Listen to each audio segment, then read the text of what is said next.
views and opinions expressed in this podcast by the host or the guest do not necessarily reflect the views of Paranormal Buzz Radio or its sponsors. Use of any material produced by Paranormal Buzz Radio without express written consent is strictly prohibited. For information on everything Paranormal Buzz Radio has to offer, visit our website, paranormalbuzzradio.com. Like us on Facebook, follow us on Twitter and Instagram. Listener discretion is advised.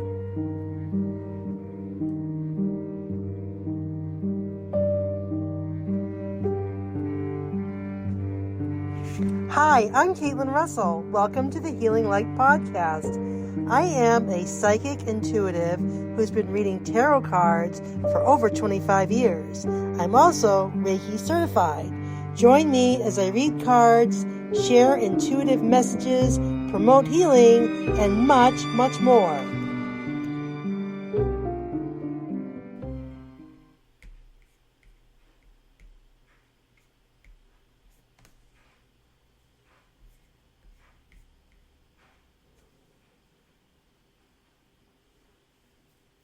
Hi, everybody. It's Caitlin from the Healing Light Podcast. Thank you for listening in. As always, I thank Paranormal Buzz Radio, who sponsors the podcast. Please go to them for all your paranormal podcast shows, including mine. You can always, as always, you can find me on Facebook under the Healing Light NH, on Instagram, the Healing Light, the YouTube channel, TikTok. Find me there. If you have a show idea or someone you'd like to see as a guest, please email me at thehealinglight1, that's the healing light number 1, at gmail.com. So I am absolutely thrilled to have a guest on my show. His name is Phill Webster, and he wrote a book called Letting Glow, a guide to intuition, spirituality, and living consciously. So I've read the book. I think I've read it twice now, and I highlighted several areas. But Phill is a really cool, interesting guy from the UK. He is a medium, an actor, author, and he's on social media as well. So I can't wait to get into the conversation, and let's go. So Phill, welcome to the Healing Light Podcast. How are you? Yeah, thanks, Caitlin. Yeah, I'm really happy to be here. Thanks for having me. I'm good. Right, excellent. So I was compelled to read your books. I was introduced to you by someone we haven't know in common, but I didn't realize you have some pretty unique titles. I mean, you are an author, medium, and an actor as well. So before we get into the book, which I'm so excited to do, and then I have some other things I want to talk to you about anyway, why don't you tell us just a little bit about yourself and who you are and what you do? Sure. Yeah.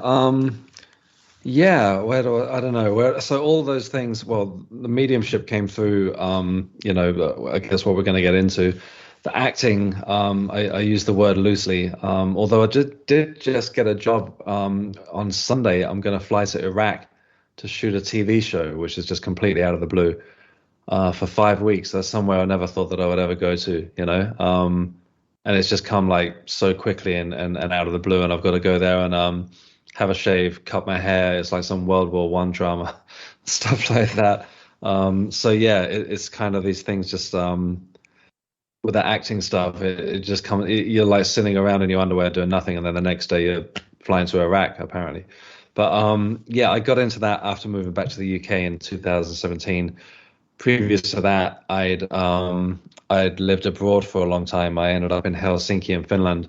And I just kind of was doing various jobs. I never really found what I really wanted to do. I was running bars and clubs for a while. Then I ended up becoming a personal trainer to kind of try and get out of that environment of running bars and clubs. And then when I came back to the UK in my 40s, I thought I'll pursue acting. And that sort of came through feeling like there was more of an opportunity here. Like when I was back home, it felt like opportunities opened up. My first time living in London. And I thought, what would I really want to do if I could just like do anything? And it wasn't really like out of a need to perform or anything like that, but it was always like from being obsessed with movies, and it just seemed like the logical thing to the way to get into it, because I don't know how to be a movie director or anything like that.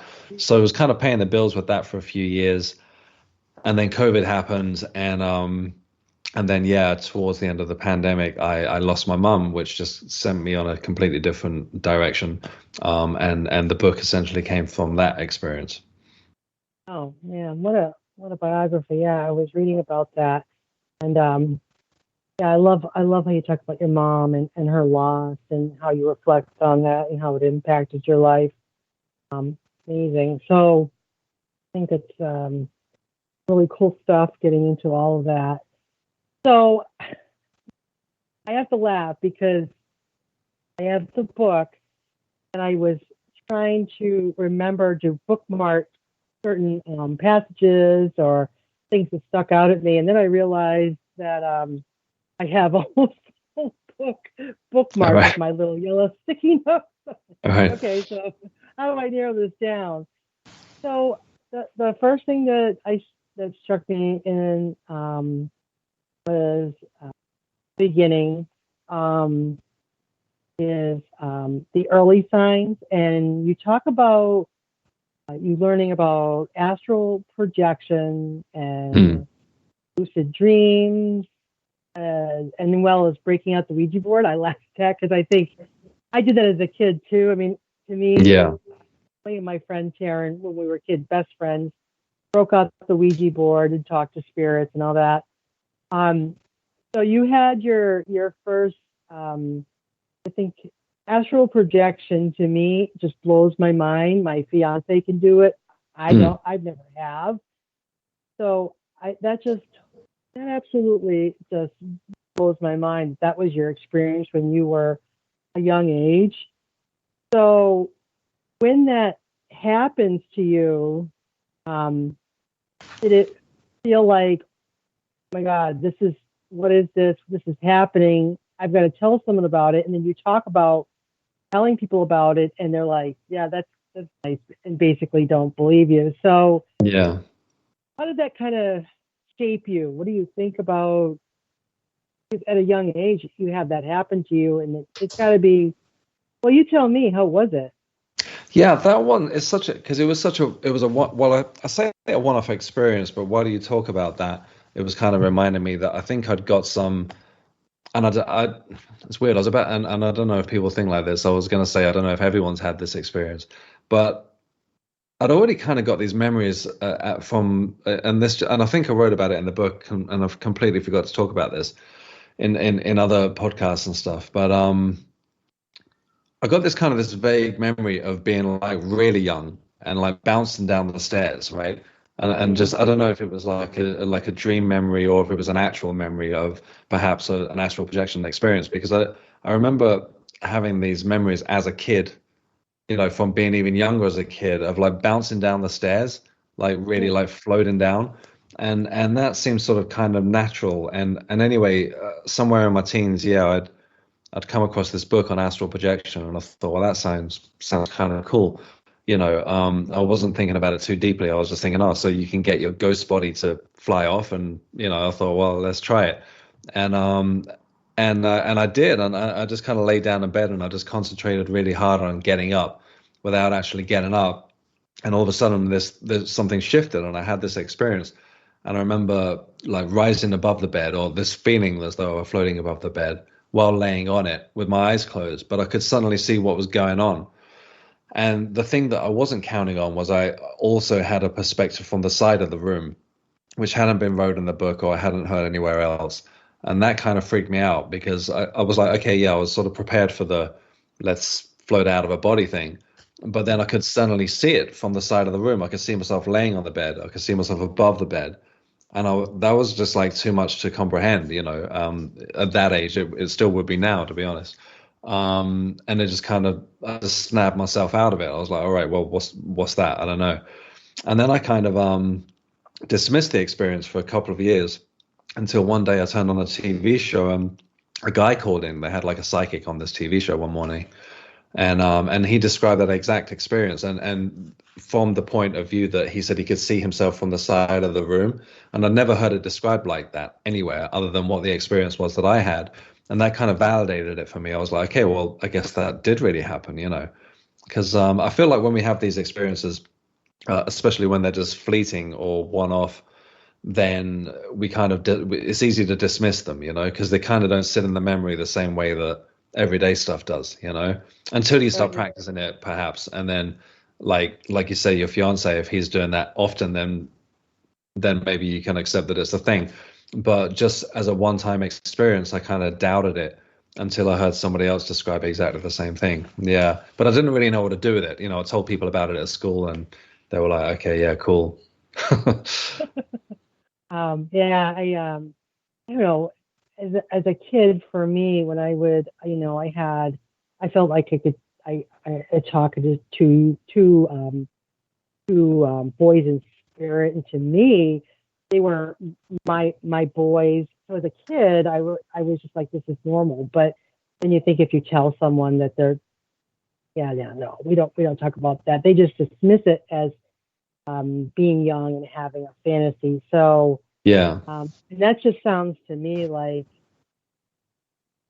you had that aha moment, like, oh my gosh, this is what's going on. So yeah, I think we're more receptive to it when we're kids, right? Like, I mean, I know a lot of people say this, but it does make sense before everything else kind of conditions you to start, accepting, the sort of daily grind of everything and all that. When we're still sort of open to anything being possible, it kind of makes sense to me that those experiences would happen as a kid. Yeah. Yeah, absolutely. So then we go to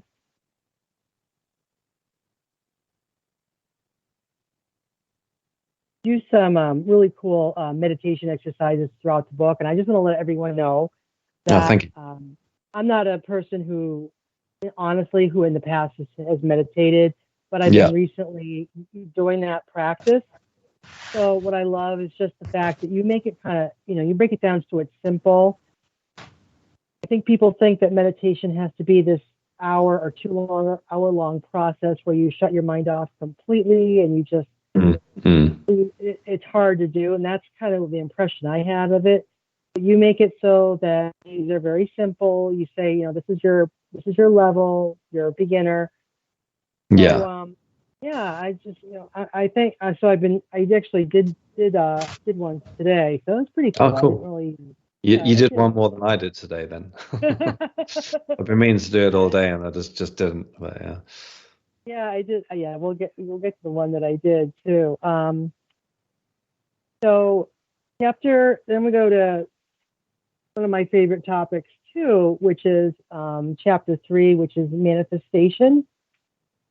Now, when you say in your book, this is crux of the book, meaning that it's a critical component. So when we talk about manifestation, because like you said, it's a word that gets.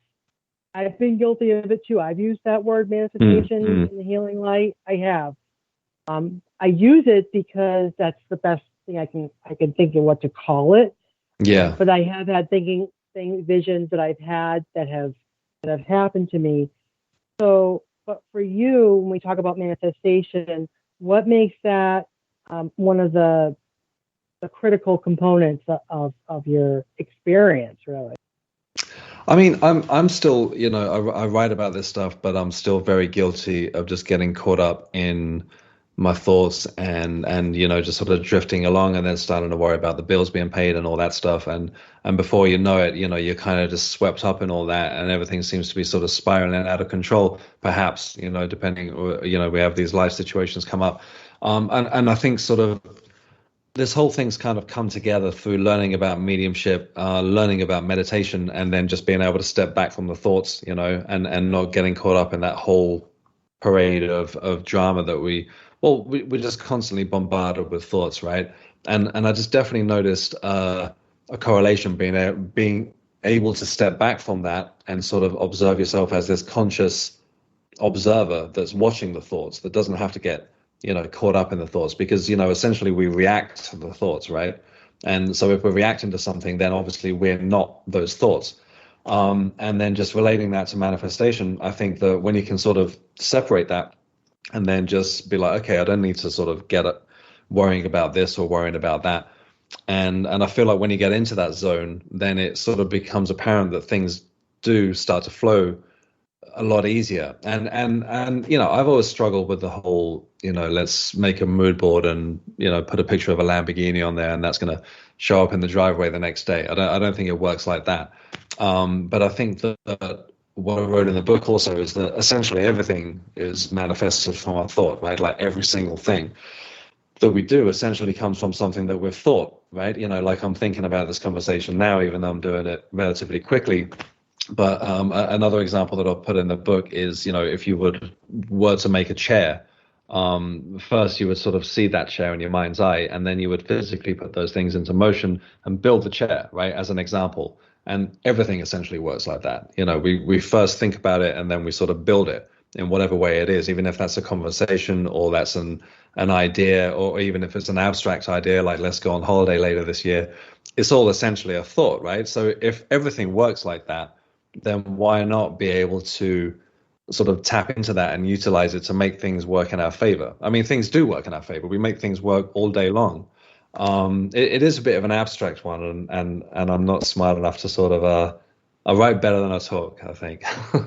but but I think there is something to it, but I don't think it's as simple as, I mean, I think there is something to the whole positive thinking. People are talking about literally like making mood boards or sticking pictures on the fridge and manifesting that.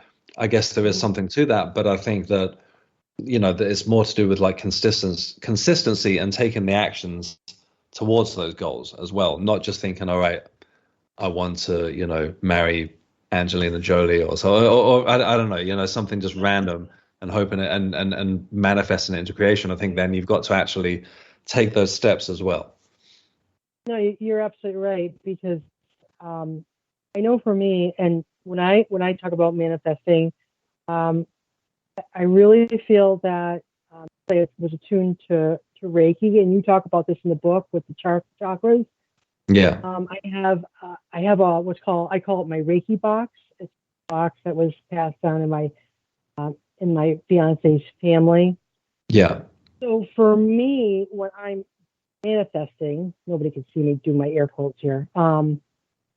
It's infusing my thoughts, as you said, because your thoughts are really powerful, and infusing that with Reiki. And so I will put down, this is what I want to accomplish, and I know in my head, yes, you have to make those steps, Caitlin, to get there.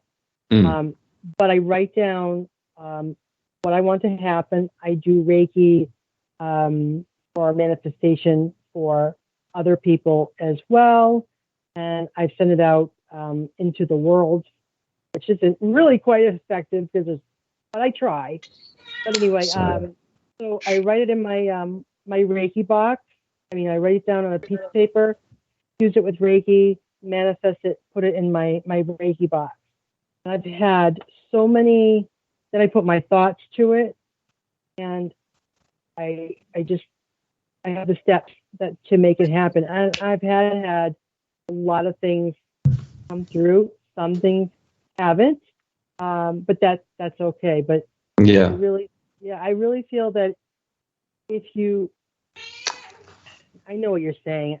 I'm trying to explain how I can relate to it, but yeah, if you have that in your head, your thoughts can speak action.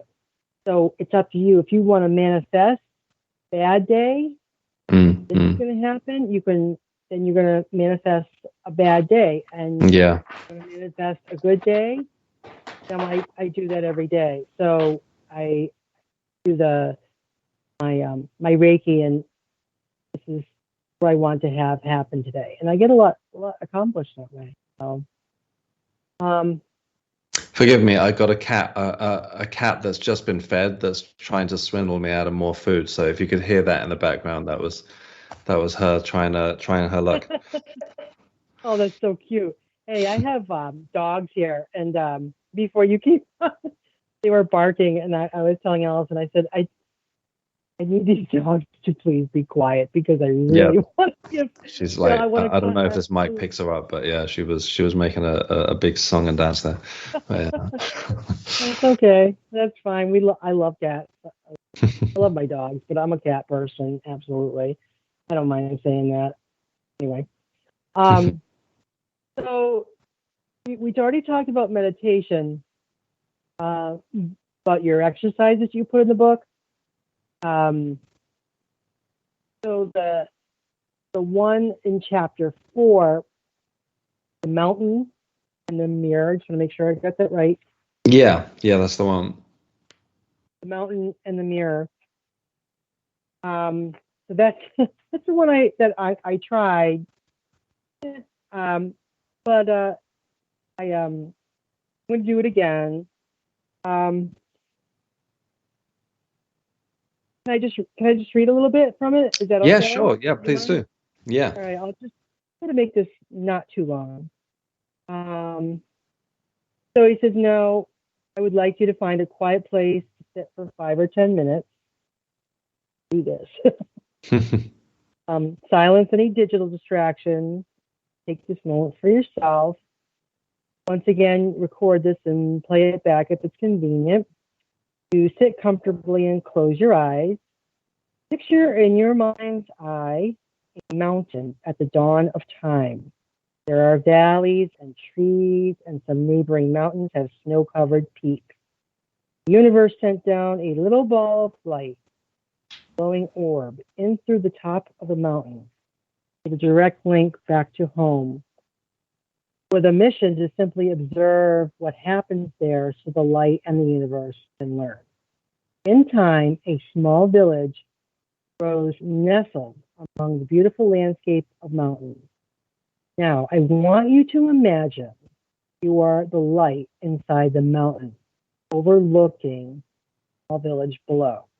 You sat here quietly before the village sprang up, and you have watched it grow before you.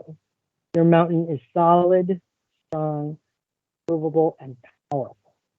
Everyone in the village knows the mountain's name, and everyone in the village respects the mountain's presence there.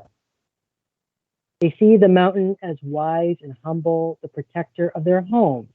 They have grown up hearing legends about the mountain, fables. Over time, you begin to know yourself as the mountain because the mountain is your connection to the outside world. Those villagers have made up stories about the mountain, and you can relate to them as your stories. The villagers know their personal history relating to you. What they don't know that you aren't actually the mountainside they all see.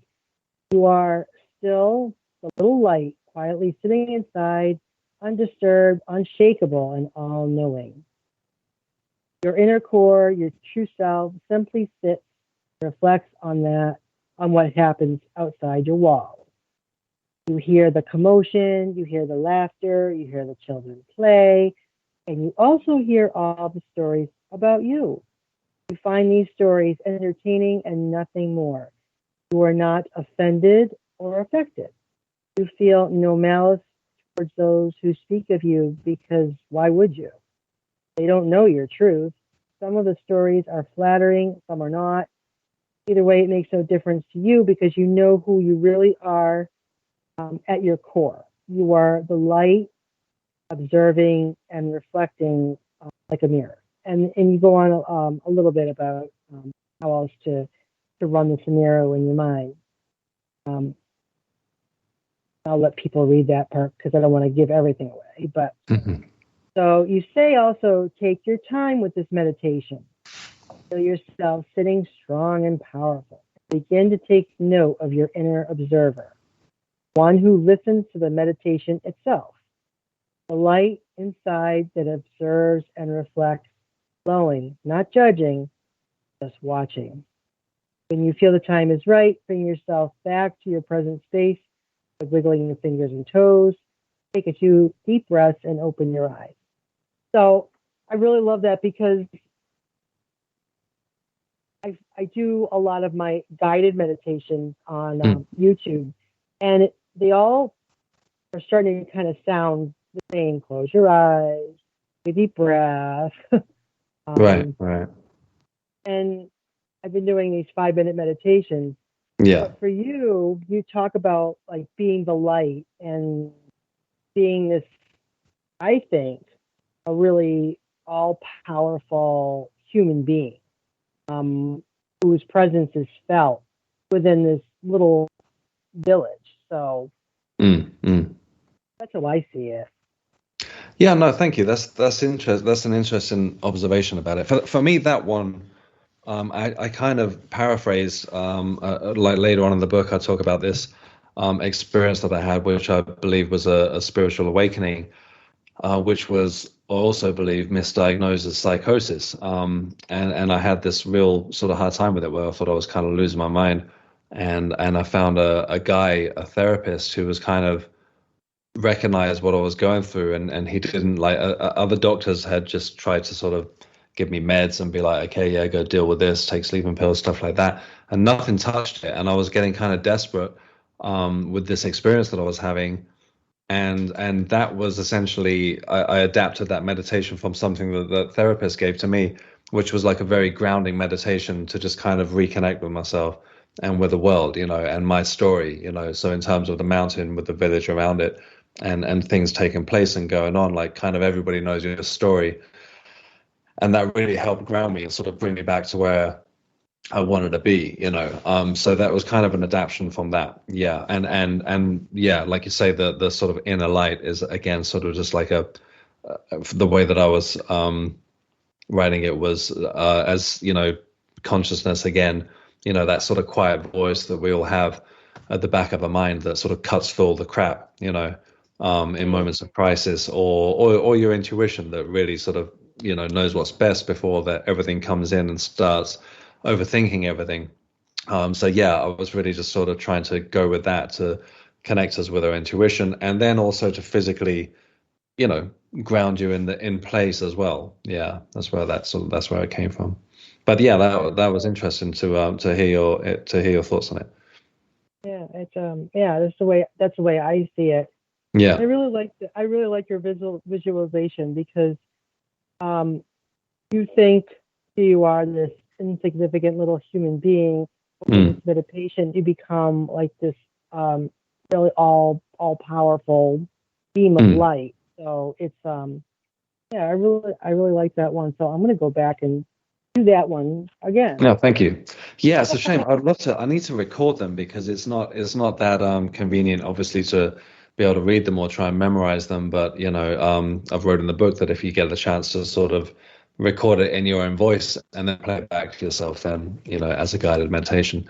But I really need to start making some and putting them somewhere. Yeah. Yeah, absolutely. I listened to it. That's a good idea. I didn't think about that I could bring up the book Yeah, it's and like read read it. it out loud and then just sort of play it back in your own voice. And I think it might even help to hear it in your own voice, to just sort of, yeah. All right, I'll try that. Boy, I just wouldn't even think about that. All right, so we did talk about my favorite one. So with chapter 6, what we come to is living in the moment. And I found, I just wanted to share with everybody. Let me find my page. Okay. Talk about time as linear. Um, Time concept wasn't like this time concept was a new idea. Um, the standard accepted view of our lives is that we are born, continue along a life path, and we die. There's a beginning, a middle, and an end, irrespective of how long we may live. Pretty much everything is set up like that. We perceive time moving at a steady pace. It is what it is. It doesn't appear to move any faster. It has to. It doesn't slow down. It moves at a constant speed, a linear course to which we are all aligned and helplessly synchronized. There is no choice. It is happening, and we are in it. So you basically talk about that. You move at different speeds within it, but there is only the physical passage of time itself, to which we have no other option than to succumb and be part of it until we don't. And you talk about what happened you about living in the present moment, and you talk about it as a very, you said it hit you like a ton of bricks. So what do you when we talk about time, what does that mean to you? Yeah, so that was just sort of what I was touching on a moment ago, when I was talking of having this kind of what was potentially misdiagnosed as a psychotic break. I mean, maybe it was a psychotic break, but I woke up one morning and just kind of had this weird shift happen. I was just sort of thinking how you were talking then, or what you were reading from the book, that all we really have is this moment of now. Everything else is just like a memory of the past or an idea about the future. But essentially, it's just now, like all the time. That moment has just gone. Those words have just gone that we just said, where I don't know where they've gone, but we've got this kind of concept of a timeline that they're behind us now somewhere. And this kind of open future. But essentially, all we've got is now, like all the time, right? And it's kind of freaky, it opens up all sorts of possibilities that are way smaller than what I could try and explain. But yeah, I kind of went through this very powerful shift where all of a sudden linear time seemed to fall away, and it was just now, and it was like now, now, now, now, and it just didn't stop. So, normally you can sort of drift off into your thoughts, think, well, I'm going to eat this for dinner, or what did I watch on TV yesterday? All that just sort of fell away, and it was just now constantly, and I couldn't switch it off, and it was terrifying, I have to say, that I thought I was kind of going out of my mind, and I ended up going to some doctors who again started using words like psychosis and just handed me a bunch of meds, which didn't touch it, to be honest. Like, they gave me sleeping pills, which helped, but I would wake up and then it would all just start over again. And these anti-anxiety pills they gave me just didn't do anything. And eventually I found this therapist who ended up giving me that meditation, or a version of that meditation that you read earlier. And that very quickly just brought me back, I say very quickly. It was over the course of a year that I went through this experience. But simply just through sort of shifting away and thinking that I wasn't kind of losing my mind, that this was just kind of opening up to a wider reality. And it sort of brought me back online again, or offline, depending on what way you look at things. But yeah, he was really somebody that said, no. He was like, you're having an awakening. You're like opening up to ultimate reality, because all we really have is now. It's now all the time. It'll never not be now, and that opens up all sorts of crazy stuff when you start going into it, right? If there's only now, then everything that's ever happened is happening right now, or could ever happen is happening right now, and then that starts going into alternate universes and all this stuff. And I don't really have the vocabulary to talk about it, but science talks about it, quantum physics and stuff like that, that it is a subject that is open for debate, but we don't really know how to talk about it. It's crazy. It is crazy, and I could go down the rabbit hole of time and space and all that. You're what I think they call high vibrational person. If you understand what I'm talking about, is we vibrate at different levels. Yeah. And the goal is to vibrate at that higher frequency. And that's how I would see you, as someone who vibrates at that higher level. I'm trying to get there. I definitely don't all day. It's like having my moments, but yeah. Well, I mean, we all can't be, like high vibration 24 hours a day, 7 days a week. But you get to that point and where you're at that level. And I don't know if you ever heard about this. I'm doing research in what they call the violet flame, which is the vibration of the seventh, the the violet color, where you're where it's like every fiber of your being is at that level where everything is opening up. And Right. Yeah. another word that gets overused a lot, but it's kind of true, is being enlightened. Are we always going to be there? No, we're striving to. Maybe Buddhists are. I don't know, but yeah. to me, Buddhists are perfect people. But I get into the whole. I have crystal grids, so it's all about like sacred geometry and all that works, and crystals and vibrational energy. So I could talk about that forever, but and that's another show, I guess. So finally, and just speaking about vibrating higher, and your chapter 9, Rainbow Guide, talk about that glowing orange grid that you saw.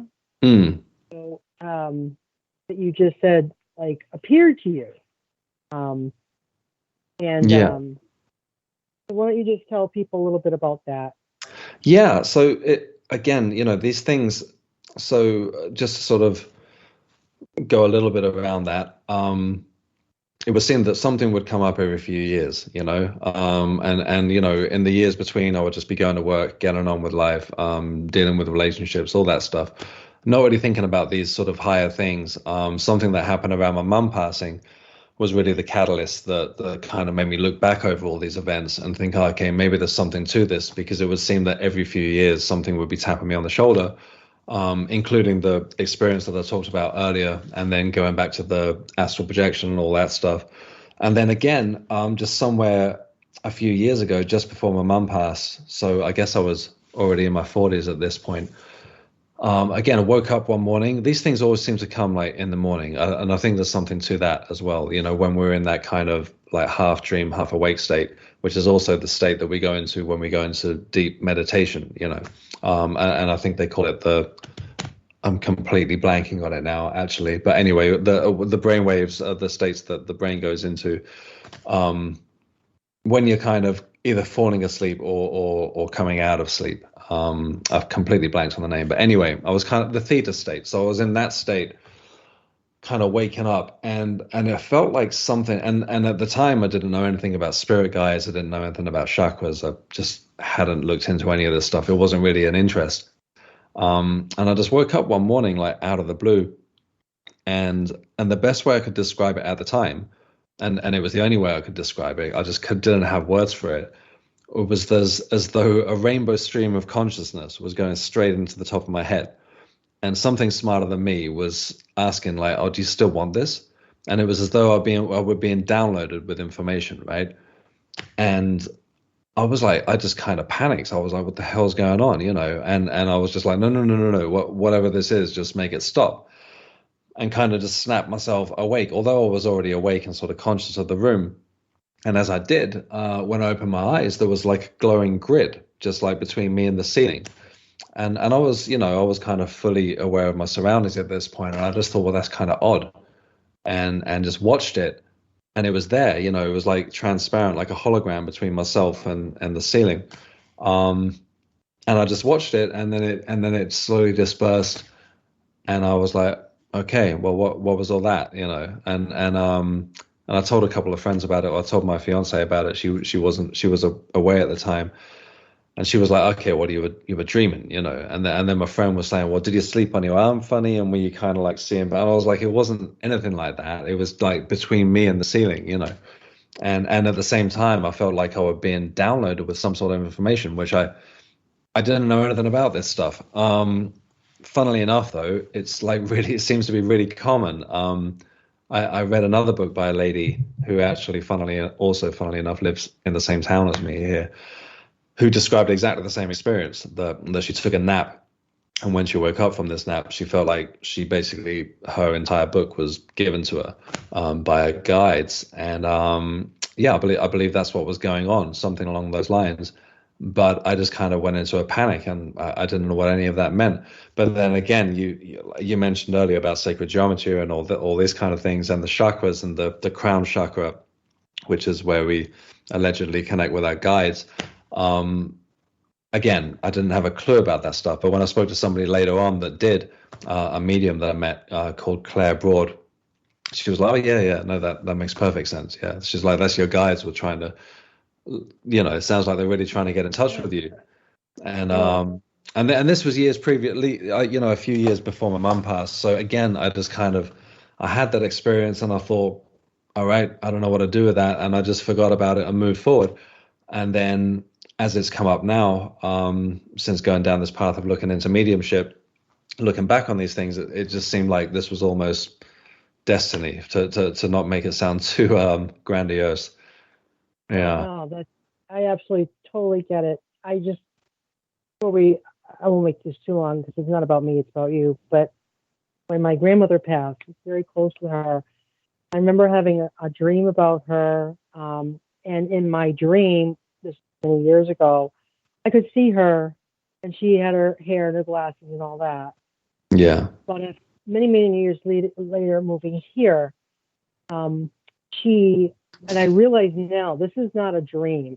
She came to me, but the image was like I knew it was her, but she was like that rainbow crystal color. I found a picture that is similar to it, and like this is her energy. This is what she is now. She is energy, and I'm realizing now, I think that she's at a point where she's at that high vibration energy, because I just complete rainbow of colors and floating. Couldn't see her face. It was just soft and peaceful, and she was kind of floating in the air and kind of ethereal and all that. Yeah. And I just think now that's what I think is when you're in that touch with that vibration of that energy. Well, that sounds lovely. Yeah. Yeah. It was. I felt amazing, and then I know that she's one of my guides as well. She's with me. So I love the book. Started reading it again, and I'll just keep it with me. No, thank you. I really appreciate that. It's nice to hear some feedback. Like it seems to connect with some people really strongly, and I believe that that's who I wrote it for.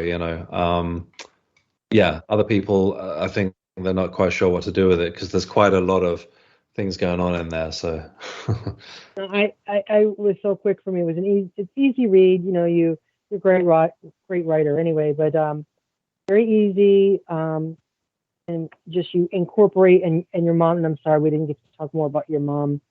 But you talk about your mom and your childhood and your life, and you pull it all together. It just flows really well. Oh, thank you. I like things that flow, so it did. So I know you said you were writing a sequel, correct?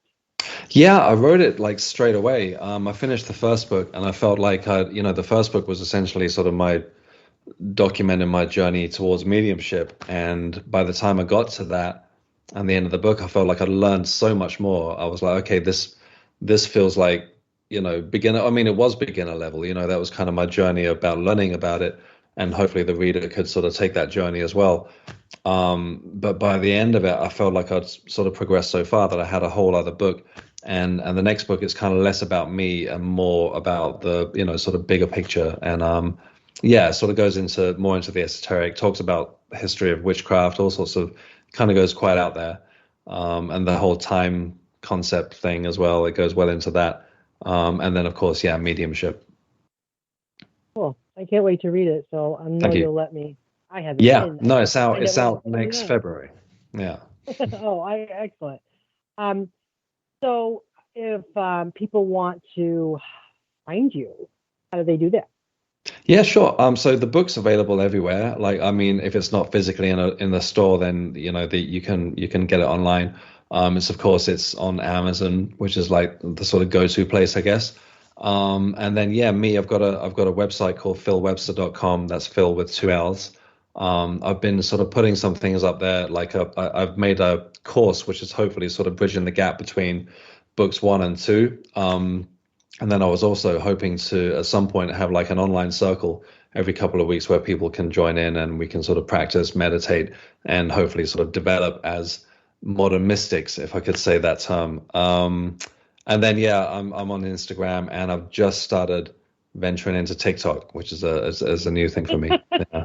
Oh, I with TikTok, I love TikTok, but for me, I'm not really that savvy with doing all the videos and all the fancy Same. things that Yeah. people do, but it's huge. So I'll look for Yeah. you there. I'm on it, but I'm trying to get better at it. So same thing with my YouTube channel, but I'm pretty steady on other social media platforms. So I really want to thank you for agreeing to be on my podcast. Oh, thank you for having me. Yeah. Yeah. Oh, you're most welcome. And we could go on and about your life and Sar and whole cosmic energy that's out there. So I will thank you very much for being on the show, and thank you everybody for listening in. And I will wish you a great night from the Caitlin from the Healing Light podcast. Take care, everybody. Bye.